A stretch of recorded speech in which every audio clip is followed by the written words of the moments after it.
Bienvenue dans cette nouvelle édition du 12-15. Au sommaire, la confusion politique règne en Libye. Les hommes d'une milice puissante ont attaqué le Parlement ce dimanche, une des raisons qui ont poussé l'Algérie et la Tunisie voisines à se réunir cette semaine. L'Algérie qui met le cap sur le tourisme après avoir quelque peu délaissé le secteur. Un salon international du tourisme et du voyage s'est ouvert à Alger. Et puis zoom sur une discipline en pleine expansion au Congo, la marche sportive. À Brazzaville, certains passionnés s'entraînent tous les dimanches dès l'aube et pendant près de 3 heures.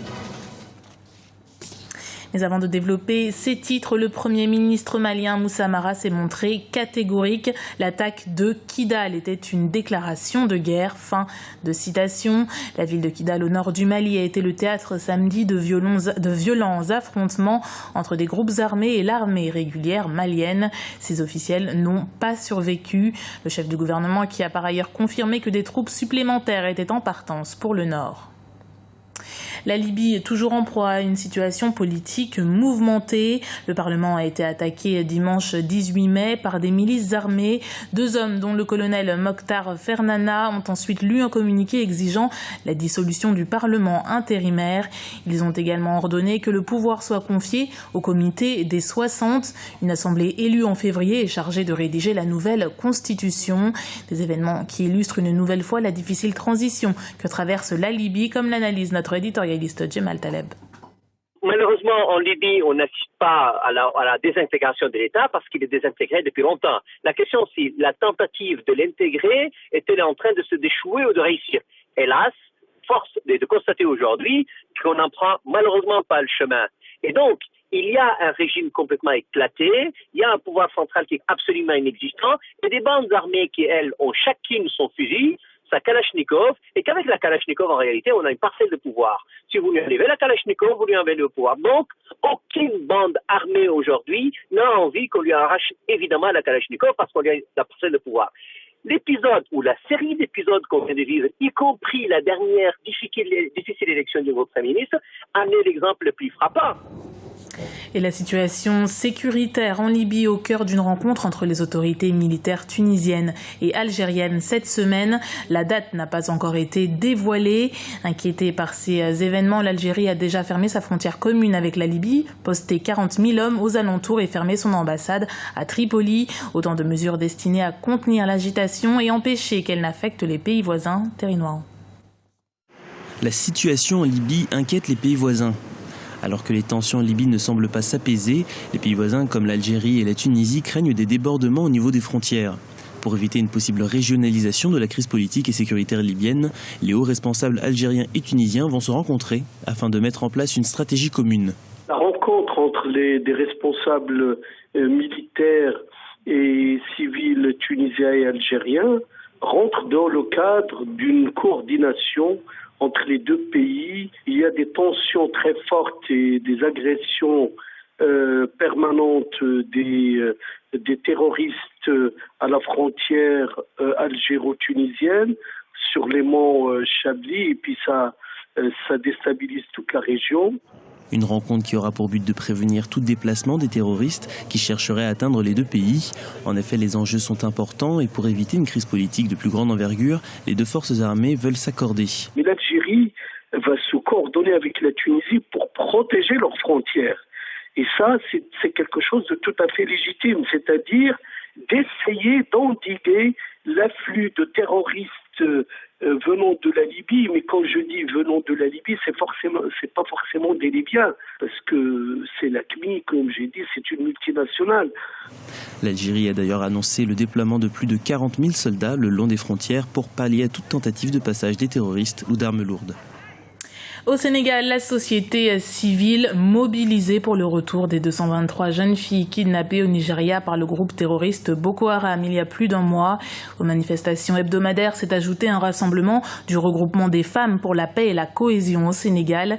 Réunis à l'hôtel Méridien de Dakar, une centaine de personnes ont prié pour le retour des adolescentes. Nafissatou Diop Cissé, à l'origine de l'événement, en a profité pour critiquer un intégrisme religieux intolérable et une ère de l'esclavage et des mariages forcés révolus. Fin de citation. L'actualité économique, c'est l'Algérie qui possède un potentiel touristique indéniable, mais le secteur demeure l'un de ceux les moins aidés du gouvernement. Une politique en pleine évolution puisque le Salon international du tourisme et du voyage s'est ouvert à Alger et il a été placé sous le thème Destination Algérie. Objectif affiché par les autorités, établir des liens avec les partenaires nationaux et étrangers pour faire de l'Algérie une destination touristique connue. Amira Benjabala Jean-Pierre. Un désert spectaculaire, des plages sauvages, des montagnes vierges, des ruines romaines, des villes en pleine expansion, une gastronomie réputée, un artisanat reconnu ou encore une stabilité politique et sécuritaire. L'Algérie multiplie les facteurs qui pourraient en faire une destination touristique très prisée. Pourtant, ce secteur peine à se dynamiser. C'est pourquoi cette année, le Salon international du tourisme et du voyage, qui a ouvert ses portes le 15 mai à Alger, a été placé sous le thème « L'Algérie, un territoire des destinations ». À l'occasion de mettre en évidence le potentiel touristique de ce pays d'Afrique du Nord. Et c'est grâce à un partenariat avec la Tunisie que le pays compte stimuler le tourisme. Je suis sûre que tout le monde bénéficiera de cet échange entre l'Algérie et la Tunisie. Et en tant que directeur de notre ministère, nous pouvons maintenant appliquer ce que nous avons convenu et ainsi passer de la théorie à la pratique. Ce salon a également été l'occasion pour les plus de 200 exposants étrangers de faire la promotion de leur voyage auprès des Algériens. Ils sont par exemple très nombreux à se diriger vers la Tunisie chaque été pour y passer leurs vacances. Leur apport est donc considérable dans l'industrie touristique de la Tunisie. Tous les Tunisiens attendent l'été, en particulier pour l'afflux de touristes algériens. Le touriste algérien est l'un des touristes préférés des travailleurs tunisiens parce qu'ils ont un très bon pouvoir d'achat et aident à stimuler le tourisme et le développement économique.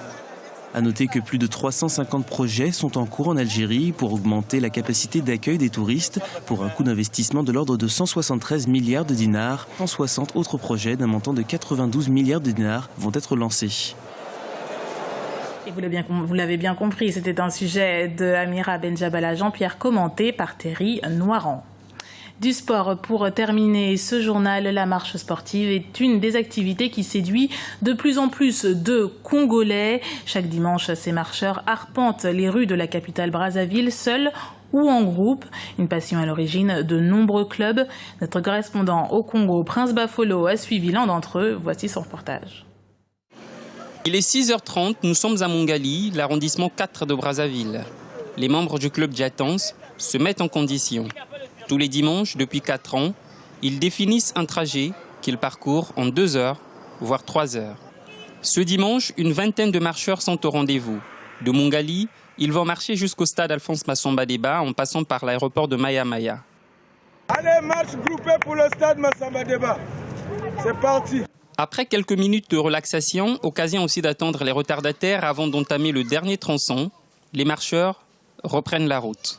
Eh bien, ça me fait du bien, je me défoule, je me détends et voilà quoi. Non, ça me fait du bien là, ça me relaxe, ça me donne la force pour éviter la maladie. À la base, le club Djatans est une association culturelle qui lutte contre l'insalubrité.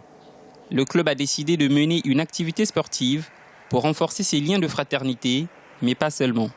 Ça nous permet de connaître notre ville. Donc il y a le tourisme urbain que nous avons voulu développer au sein du club. Le club Djatans fait partie du réseau des marcheurs du dimanche qui compte une 50aine de clubs. Mais Brazzaville compte à ce jour plus de 100 clubs de marcheurs. Sur l'échelle nationale, un rendez-vous a vu le jour.